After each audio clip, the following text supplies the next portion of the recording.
अहो वकीयं स्तनकालकूटः जिघांसया पाययदप्यसाध्वी लेभे गतिं धात्र चितां ततोऽन्यं कं वा दयालो शरणं व्रजेम। अहो वकीयं स्तनकालकूटः, अरे धन्य है भगवान गोविंद जिन्होंने कृपा करके वकी, वकी कहते हैं वक की पत्नी वकी, पुत्री वकी, वकी कहते हैं पूतना को।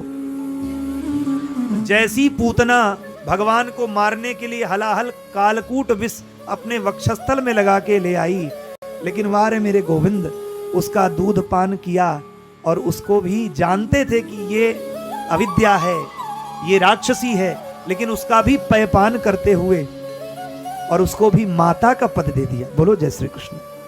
आगे सुनेंगे कि पूतना को भी ऐसा भगवान कहां हो सकता है, ऐसा कोमल स्वभाव, ऐसा द्रवीभूत, ऐसा अकारण करुणा वरुणालय, जो अपने शत्रु को भी अपने माँ का पद दे दे।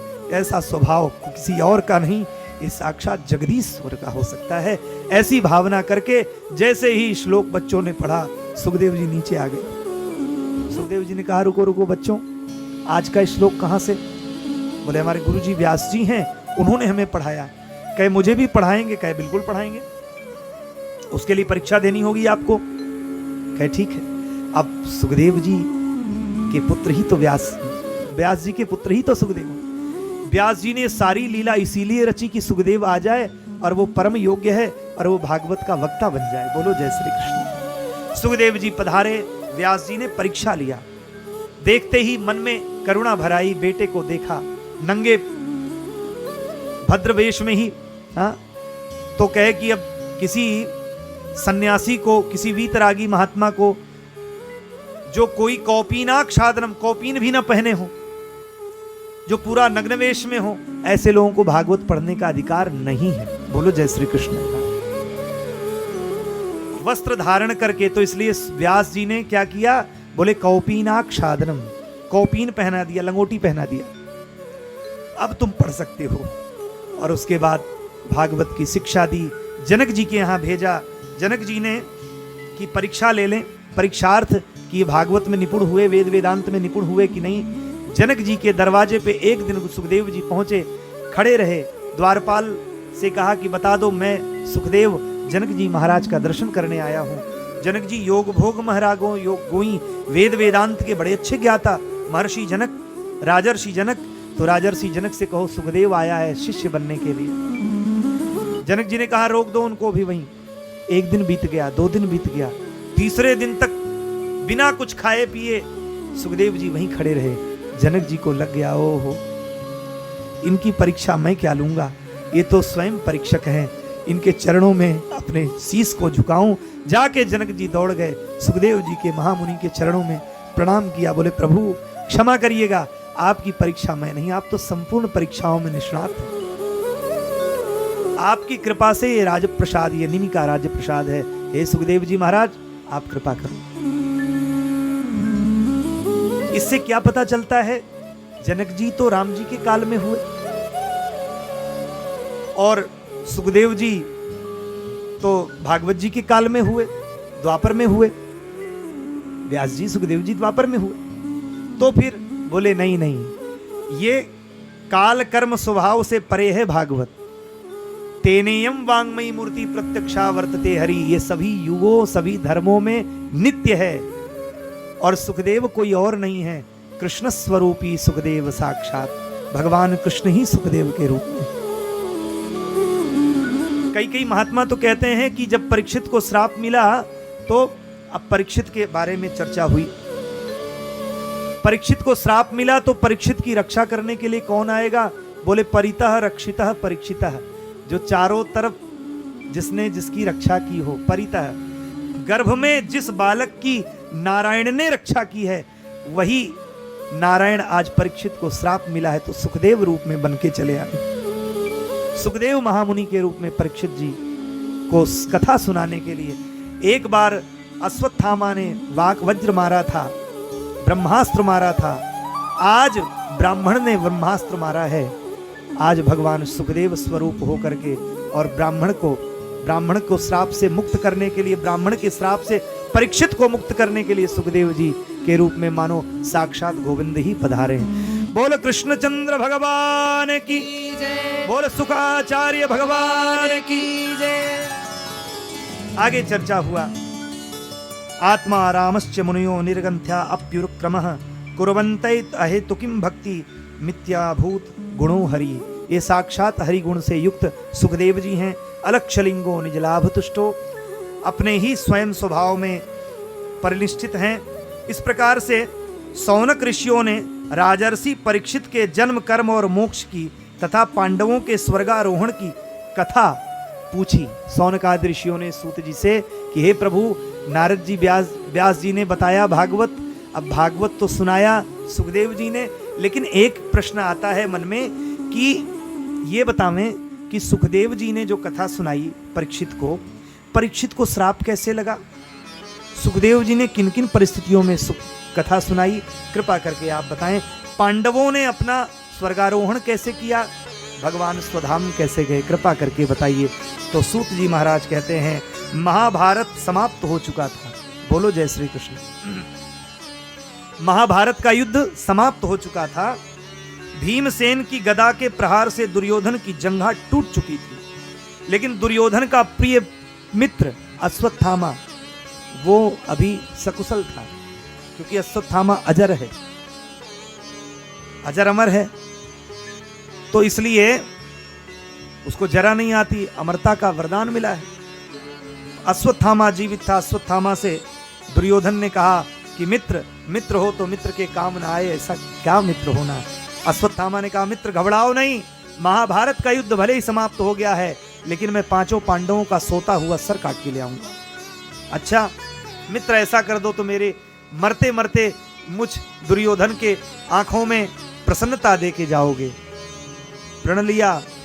इधर भगवान कृष्ण सब जानते थे, अंतर्यामी थे, पांडवों को लेकर के प्रभासक क्षेत्र की ओर आगे निकल गए, चर्चा करने लगे गोविंद। इधर अश्वत्थामा आता है, तो जैसे भीम, नकुल, सहदेव, अर्जुन, युधिष्ठिर, इन सब के पुत्र इन्हीं के समान दिखते और सब लोग युद्ध स्थल की राउटियों में शयन कर रहे थे। बच्चे थके थे, सब बच्चे शयन कर रहे थे। अश्वत्थामा ने आव देखा ना ताव, सबके सर धड़ से अलग कर दिया, बोरे में बंद करके ले आया। दुर्योधन से कहा भैया देखो मैं तुम्हारे प्रण को पूरा कर दिया। दुर्योधन ने कहा खोलो देखें, तो कहे भीम को भी मारा, युधिष्ठिर को भी मारा, अर्जुन को भी मारा, नकुल को भी मारा, सहदेव को भी मारा। तुमने 1 का सर मांगा था, मैंने 5 का सर दे दिया। अब लो तुम चैन से जियो भैया, स्वस्थ हो जाओ। दुर्योधन ने खोला, जब सर का दर्शन किया कटे हुए मुंडों का, अरे दुर्योधन ने कहा अरे राम राम, अरे मूर्ख मित्र, तूने तो पिंडदान के लिए किसी बच्चे को ही नहीं छोड़ा। आखिर कौरव पांडव एक ही कुल के हैं, अब अगर उनके भी पुत्र नहीं बचे तो हमारा पिंडदान कौन करेगा, हम कौरवों का पिंडदान कौन करेगा। अरे तुमने अनर्थ कर दिया। ये कह करके वो तो मूर्ख मरा। लेकिन इधर अर्जुन आए और द्रौपदी को पता चला, द्रौपदी चित्कार करने लगी। अर्जुन को पता चला तो भगवान कृष्ण से कहा अर्जुन ने, प्रभु आज मैं अश्वत्थामा को छोड़ूंगा नहीं, चाहे जहां होगा उसको मार दूंगा। भगवान कृष्ण आगे आगे चले, पीछे पीछे रथ पे अर्जुन बैठे हैं, रथ को हाँकते हुए भगवान कृष्ण सारथी बन के आगे चल रहे हैं। उधर से अश्वत्थामा ने देखा कि अर्जुन आ रहा है, मारे बिना छोड़ेगा नहीं, उसने ब्रह्मास्त्र का संधान कर दिया। बोलो जय श्री कृष्ण। ब्रह्मास्त्र का संधान कर दिया। अर्जुन ने देखा अरे इसने तो ब्रह्मास्त्र मेरे ऊपर चला दिया, अब ब्रह्मास्त्र का अगर हम दूसरा ब्रह्मास्त्र चलाएंगे तो संसार का विनाश हो जाएगा, तब क्या करें। भगवान कृष्ण की प्रार्थना की, स्तुति की, हे गोविंद आज मैं बहुत दुविधा में हूं, मेरे प्राणों की रक्षा करो, हे गोविंद मेरे कुल की रक्षा करो। और 2 श्लोकों में बड़ी सुंदर स्तुति की है कि कृष्ण कृष्ण महाबाहो भक्तानां अभयंकरः त्वमेको दह्यमानोप। हे प्रभु मैं दह्यमान हो रहा हूं, ब्रह्मास्त्र का गुण है, जिसके ऊपर चलाया जाता है वही जलता है। बोलो जय श्री कृष्ण। हाँ, उसको कोई बचा नहीं सकता। इंसेक्ट मिसाइल है, जिसके ऊपर लॉन्च कर दी गई उसी को मारेगी, बगल वाले को भनक भी नहीं लगेगी। अब तो अर्जुन का हृदय दगने लगा। अर्जुन ने 5 श्लोकों में भगवान की स्तुति की है। भगवान प्रसन्न हुए हैं। भगवान ने कहा कि अर्जुन तुम ब्रह्मास्त्र का ध्यान करो, स्मरण करो, ब्रह्मास्त्र को शांत करने के लिए ब्रह्मास्त्र चलाओ, लेकिन वो शांत हो जाएगा। अर्जुन ने ब्रह्मास्त्र को आक्षेपण विधि से शांत किया। भगवान की कृपा से, भगवान ही परब्रह्म है और ब्रह्म जहां हो वहां ब्रह्मास्त्र क्या कर सकता है। इधर अर्जुन ने पकड़ा, भीम ने कहा मारो मारो इसको, मार डालो। अर्जुन ने कहा सर काट दो, युधिष्ठिर ने कहा इसको मृत्यु दंड दे दो। तो कहे जिसके पुत्रों को जिसने मारा है उससे पहले पूछो क्या करना चाहिए। इसने बड़ा गलत किया है। देखो, मत्तः प्रमत्तः उन्मत्तः सुप्तम बालम जड़ः, सुप्तम बालम स्त्रीह जड़म, प्रपन्नम विरथम भीतम नरिपु हंति धर्मवित्। इतने लोगों को नहीं मारना चाहिए, धर्म के विरोध में है। कौन कौन? बोले जो मतवाला हो, मत्ता, जो अपने अहंकार में ही हो। अरे हमारे 500 ट्रक हैं, क्या बात करते हैं, हमारे 500 ट्रक हैं। हमारे 50 बीघे में खाली जो है पुदीना लगा हुआ है। मत्ता, अपने अहंकार क्या है, तुम बैठो नीचे मैं आगे, तो मत्ता है, मत्त है। प्रमत्त जो है अपने धन के मद में, अरे मैं तो धनवान बाकी सब निर्धन, मेरे पास बहुत है। ऐसे लोगों को भी मारना नहीं चाहिए, वो दया के पात्र हैं। मत्तः प्रमत्तः उन्मत्तः, और जो सुरा का पान कर लें, उन्मत्त हो जाए, तो उनको रात में भी स्वर्ग दिखता है, दिन में नरक दिखता है, रात में स्वर्ग दिखता है। कौन भरोसा? जब तक पिए रहेंगे तब तक राजा, और जब उतर जाती है तो कहते हैं नहीं भैया ये तो हम पुनः आ गए इस लोक में। तो मत्तः प्रमत्तः उन्मत्तः, सुप्तः, सोते हुए को, अगर कोई सो रहा उसको मारना ठीक नहीं है, ये ब्रह्म हत्या लगता है। और बालक हो, बच्चा हो, और स्त्री हो, स्त्री को भी मारना ब्रह्म हत्या का पाप है। और जड़ हो यानी बैल हो, उसको कुछ समझे ना आवे, उसको भी मार दो, पागल को मारने लगो, नहीं मारना चाहिए। सुप्तः बालः जड़ः स्त्रियः। हाँ, प्रपन्नो विरथम, और आपके प्रपन्न हो जाए, आपके चरणों में आ जाए, प्रभु हमारी रक्षा करो, फिर मार डालो उसको, गलत बात। और भीतम, जो डरा हो आपसे उसको मारो, वो भी ब्रह्म हत्या देता है। और अगर आपसे भयभीत आपका शत्रु भी आपकी शरण में आ जाए तो उसको मत मारिए, शास्त्र कहता है। बोलो जय श्री कृष्ण। हाँ, भगवान ने कहा देखो मारना तो नहीं चाहिए, ये तो गुरु का बेटा है तुम्हारे, लेकिन छोड़ना भी नहीं चाहिए। द्रौपदी से पूछा, द्रौपदी ने कहा इसमें द्रोणी का क्या दोष, इस मूर्ख में द्रोणी का क्या दोष, इसको संस्कार, इसके कारण इसकी मां रोए, मैं अपने पुत्रों के विरह में रो रही हूं, मैं इसका वध करा के इसके मां के रोता नहीं देख सकती। मैं एक मां हूं, दूसरे मां की पीड़ा को जानता हूं। धन्य है द्रौपदी।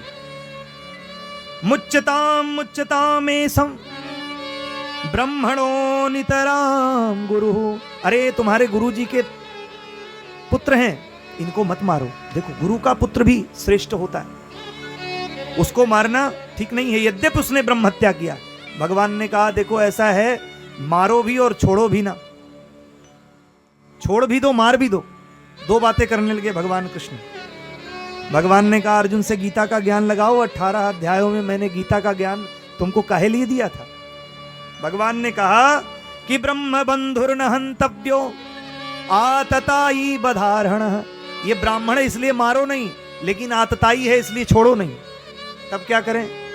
भगवान ने सोचा, तब भगवान की कृपा से अर्जुन को बोध आया कि ठीक है, इसको मारो भी नहीं छोड़ो भी नहीं, इसकी प्रिय वस्तु ले लो, ये ऐसे ही मर जाएगा। तो सिर मुड़वा करके और मणि को निकाल दिया, और भगवान कृष्ण ने श्राप दिया, जाओ तुम युग युगांतर तक तुम्हारा शरीर गलता हुआ महसूस करेगा, पीड़ा महसूस करोगे, गलेगा नहीं, चिरकाल तक तुम इस पीड़ा को लेकर के दर दर ठोकरें खाओगे अश्वत्थामा, लेकिन तुम मरोगे नहीं। तुम पीड़ा सतत, तुम्हारी पीड़ा ऐसे ही रहेगी जैसे प्रतिदिन तुम मृत्यु का स्वाद चखोगे। अब तो अश्वत्थामा हताहत होकर के भागा, अंत में देखा कि मुझको इन्होंने ऐसा कर दिया, तो अश्वत्थामा छिप करके ब्रह्मास्त्र का संधान किया और पांडवों के अंतिम कुल दीपक जो अभिमन्यु की पत्नी थी, उत्तरा के गर्भ में पल रहे परीक्षित के ऊपर ब्रह्मास्त्र का संधान कर दिया। अब तो महाराज परीक्षित अंदर से जलने का आभास हुआ, उत्तरा पहुंची। उत्तरा, ये उत्तरा कोई और नहीं है। उत्तरा कौन है? अभिमन्यु की पत्नी है।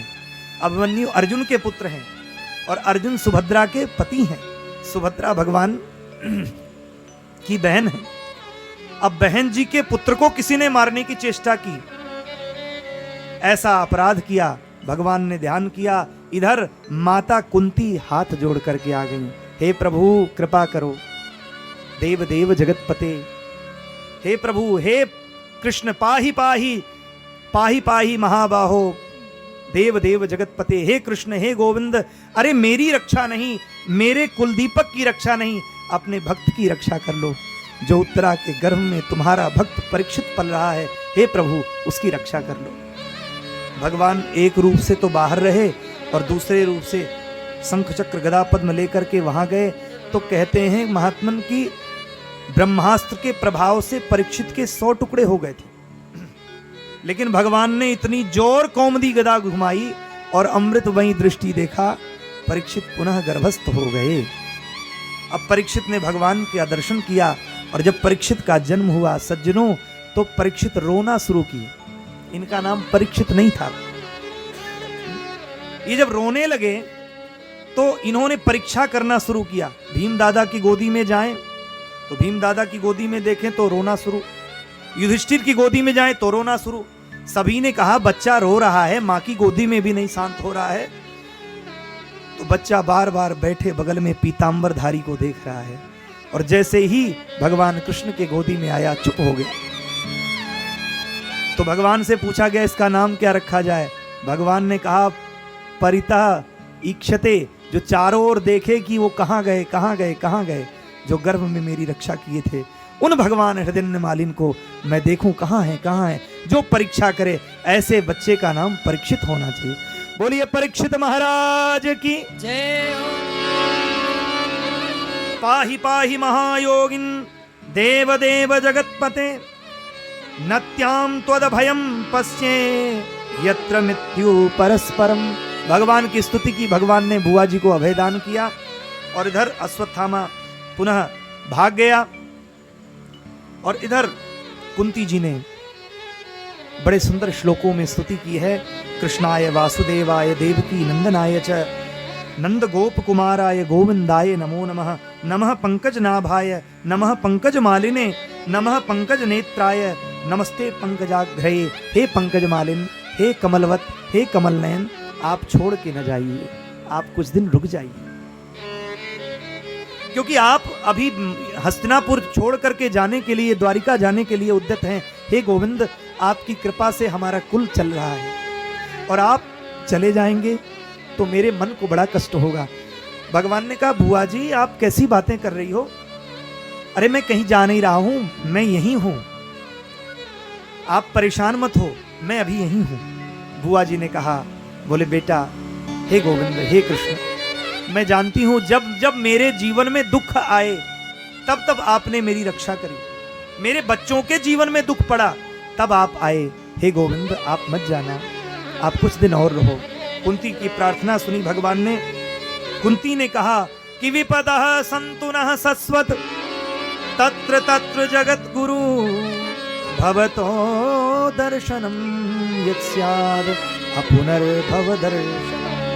हे प्रभु जब आप आते हैं ना, हे कृष्ण, विपदः सन्तु नः सस्वत, जब आप आते हैं, जब हमारे जीवन में विपत्ति होती है, और जब विपत्ति होती है तो विपत्ति से बचाने के लिए कृष्ण तुम खड़े होते हो। मेरे जीवन में, मेरे बच्चों के जीवन में विपत्ति आई, लाक्षागृह से तुमने बचाया, भरी सभा में द्रुपद दुलारी का लाज तुमने बचाया। हे गोविंद, हे गोपाल, हे मधुसूदन, तुम जब जब मेरे जीवन में दुख आया तब तब तुम रहे।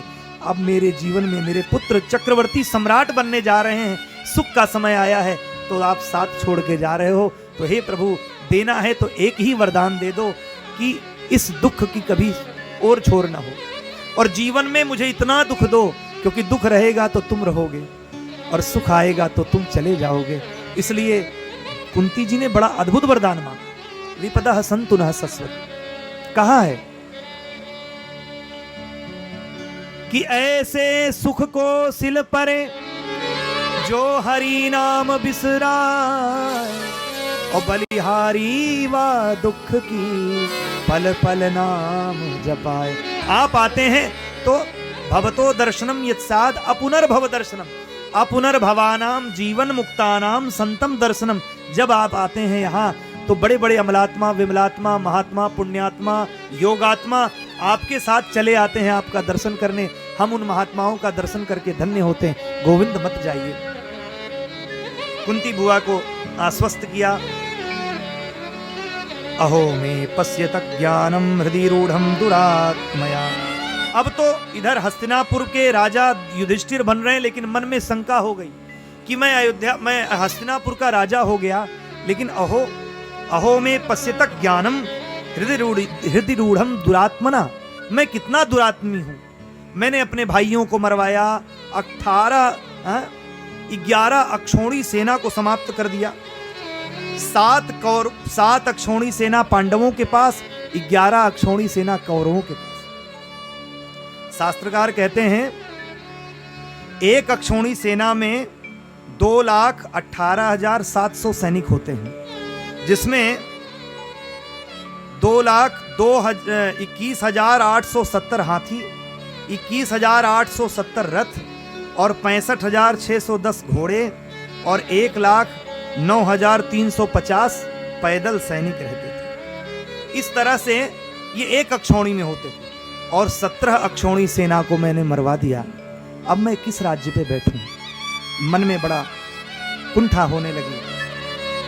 भगवान कृष्ण पधारे। युधिष्ठिर को ज्ञानोपदेश देना श्रेष्ठ नहीं समझा कि बड़े भैया हैं, हो सकता है मेरी बात न माने।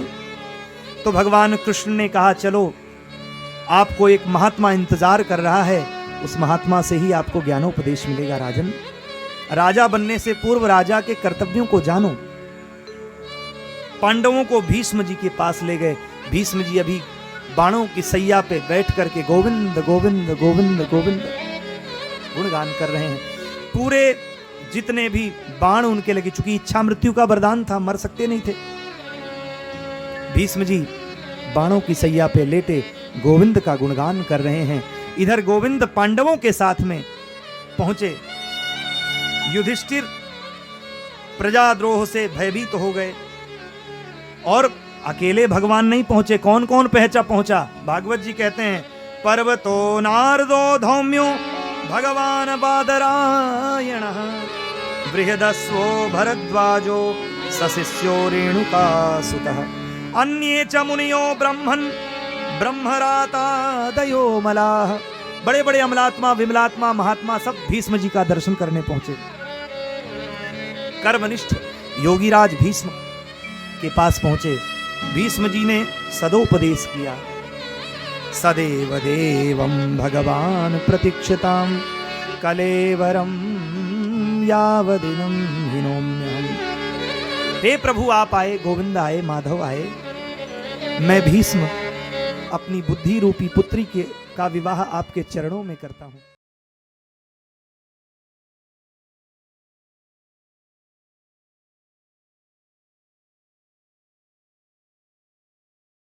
आनंद टीवी से जुड़ने के लिए आप हमें व्हाट्सएप करें 9277395752 पर।